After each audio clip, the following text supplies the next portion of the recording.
You've probably heard about Orpheus traveling into Hades, but did you know that Psyche did as well? In our last video, we talked about the trials that were given to Psyche by Aphrodite in order for her to reunite with Eros.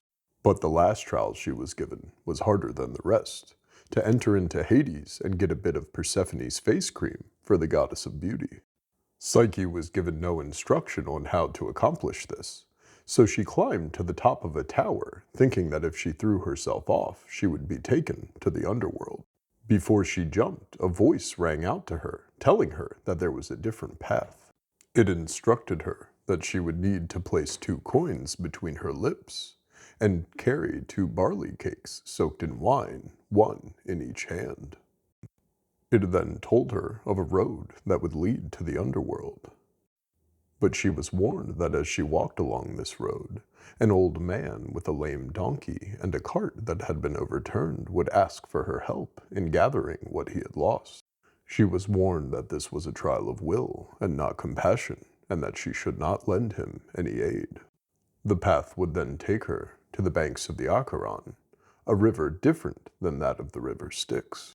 She was told that a different ferryman peddled these waters, and that she would need to stand and wait for him to pluck a coin from between her lips as payment for her journey. As she got on the boat, she was warned that one would look to her from the waters and ask for her help to be pulled upon it, but that again she must say no. Upon reaching the other bank, she was warned that she would be called to as a sister by women weaving, but that she must continue head held high and in silence to keep the second coin within her lips. Finally, she was warned that she would come to the doors of a great hall, but would be stopped by the 3-headed dog Cerberus. She was told that his barks were meant to scare, but that he would not harm the living or the dead. Yet in order to pass, she must throw him 1 of the barley cakes soaked in wine, at which point she could enter the hall and sit at the table of Persephone. The maiden would then offer her a feast of the finest food, and a seat next to her.